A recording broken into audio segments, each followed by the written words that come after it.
নমস্কাৰ বন্ধু বান্ধৱীসকল আমাৰ ৰাখি ভোজনালয়লৈ আপোনালোকক স্বাগতম জনাইছোঁ। বিবাহিত মহিলাসকলে এই দুৰ্গা পূজাৰ সময়ত ভুলতো এই 7টা বস্তু কোনো লোকক উপহাৰ হিচাপে দান নকৰিব বা কোনো লোকক আপোনালোকে ধাৰলৈ নিদিব।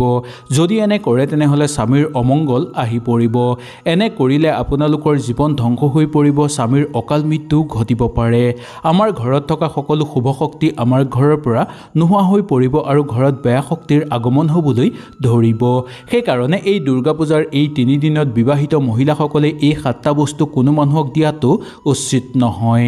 আহক তেনেহ'লে কি বস্তু আমি দিব নালাগে বা বিবাহিত মহিলাসকলে ভুলতো কাকো দিব নালাগে এই ভিডিঅ'টোৰ যোগেদি আমি সুন্দৰভাৱে জানি লওঁ। ভিডিঅ'টো ভাল লাগিলে লাইক এটা কৰি আমাৰ মনোবল বঢ়াব আৰু আপোনালোকৰ বন্ধুবৰ্গৰ লগত শ্বেয়াৰ কৰি তেওঁলোককো উপকৃত কৰিব। আমাৰ ঘৰত কেতিয়াবা কিবা বস্তু নাথাকিলে আমি ওচৰৰ মানুহৰ পৰা বিচাৰি আনো, ৰন্ধা বস্তুৱেই হওক বা যিকোনো ঘৰত ব্যৱহাৰ কৰা বস্তুৱেই হওক। কিন্তু এই দুৰ্গা পূজাৰ এই 3 দিনত বিবাহিত মহিলাসকলে সাৱধান হোৱাটো বহু দৰকাৰ। যদি সাৱধান নহয় তেনেহ'লে সংসাৰ আৰু স্বামীৰ ওপৰত ইয়াৰ প্ৰভাৱ আপোনালোকে দেখিবলৈ পাব। তেওঁলোকক বচাবলৈ হ'লে বা আপোনালোকৰ সংসাৰ আৰু স্বামীৰ উন্নতি বজাই ৰাখিবলৈ হ'লে কিছুমান ক্ষেত্ৰত আপোনালোকে সাৱধানতা অৱলম্বন কৰিব লাগিব। এই বস্তু যদি আপোনালোকে কাৰোবাৰ পৰা ধাৰলৈ আনে বা কাৰোবাক যদি ধাৰলৈ দিয়ে তেনেহ'লে ঘৰত কণ্ডল বৃদ্ধি পাবলৈ ধৰিব, ঘৰত বাস্তুদোষ উৎপন্ন হ'বলৈ ধৰিব, লগতে ঘৰত থকা সকলো শুভ শক্তি নোহোৱা হৈ পৰিব ঘৰৰ পৰা। মা দুৰ্গাৰ ওচৰত গৈ যিমান পূজা পাতল কৰিলেও আপোনালোকে ইয়াৰ ফল কেতিয়াও লাভ কৰিব নোৱাৰিব। মা দুৰ্গাৰ ৰুষ্ট হৈ পৰিব আৰু আপোনাৰ ওপৰত মা দুৰ্গাৰ আশীৰ্বাদ কেতিয়াও নাথাকিব। সেইকাৰণে এই ভুল বিবাহিত মহিলাসকলে কেতিয়াও নকৰিব। 1 নম্বৰটো ঝাৰু। নিজৰ ঘৰত ব্যৱহাৰ কৰি থকা ঝাৰুডাল কেতিয়াও বেলেগৰ ঘৰত ব্যৱহাৰ কৰিবলৈ দিয়াটো উচিত নহয়। বিশেষকৈ দুৰ্গা পূজাৰ এই 3 দিনত আপোনালোকৰ ঘৰৰ ওচৰৰে হওক বা নিজৰ যিমান আপোন মানুহেই হওক ঘৰত ব্যৱহাৰ কৰি থকা ঝাৰুডাল কেতিয়াও বেলেগৰ ঘৰত ব্যৱহাৰ কৰিবলৈ নিদিব। ইয়াৰ ফলত স্বামীৰ আৰ্থিক অৱস্থা বেয়া হৈ পৰিব পাৰে, ঘৰত কণ্ডল বৃদ্ধি পাবলৈ ধৰিব আৰু ঘৰত থকা সকলো শুভ শক্তি দূৰ হৈ পৰিব। ইয়াৰ ফলতেই ঘৰৰ পৰা মা লক্ষ্মীও দূৰ হৈ পৰিব।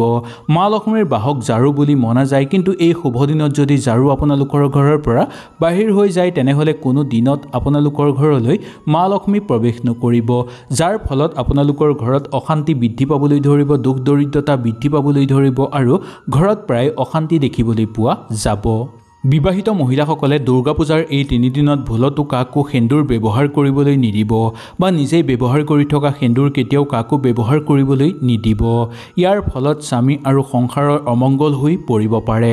কাৰোবাক যদি কিবা দিব লগা হয় তেনেহ'লে বজাৰৰ পৰা আপোনালোকে কিনি দিব, নাইবা এই দিনত যদি আপোনালোকৰ ঘৰলৈ কোনোবা আলহী আহে তেনেহ'লে আপোনালোকে ঘৰত ব্যৱহাৰ কৰি থকা সেন্দুৰ কেতিয়াও ব্যৱহাৰ কৰিবলৈ নিদিব। আপোনালোকে বজাৰৰ পৰা এক্সট্ৰাকৈ এটা আপোনালোকে সেন্দুৰৰ টেমা কিনি ৰাখিব, সেইটোৱে আপোনালোকে সকলোকে ব্যৱহাৰ কৰিবলৈ দিব পাৰিব। কিন্তু কাৰোবাক যদি আপোনালোকে উপহাৰ হিচাপে দিব পাৰে তেনেহ'লে ইয়াক বহু শুভ বুলি মনা গৈছে।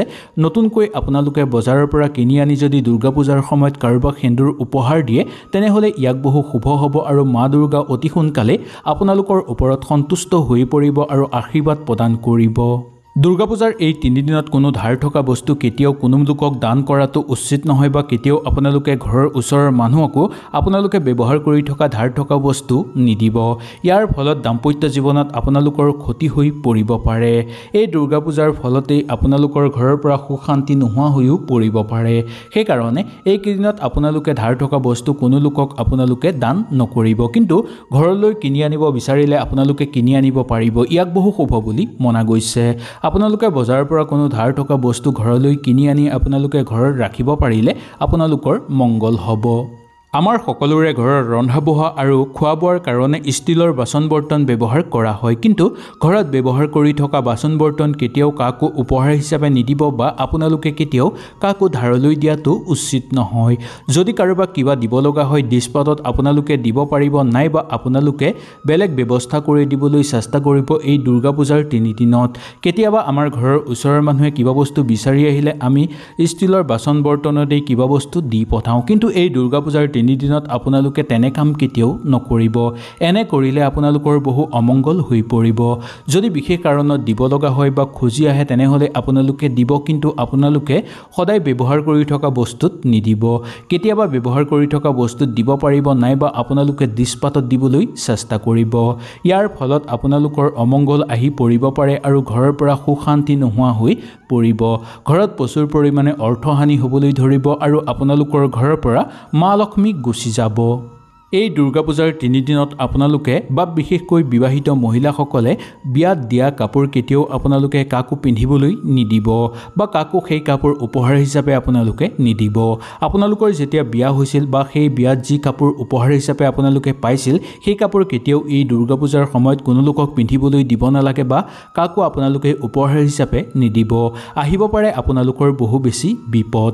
স্বামীৰ অকাল মৃত্যু ঘটিব পাৰে, ঘৰত অৰ্থহানি হ'বলৈ ধৰিব প্ৰচুৰ পৰিমাণে, দাম্পত্য জীৱনত কণ্ডল সৃষ্টি হ'বলৈ ধৰিব আৰু প্ৰায় আপোনালোকৰ ঘৰত অশান্তি হৈ থাকিবলৈ ধৰিব।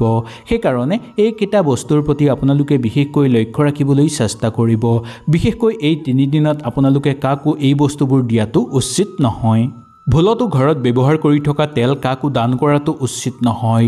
ইয়াৰ ফলত ঘৰত অশান্তি বৃদ্ধি পাবলৈ ধৰিব।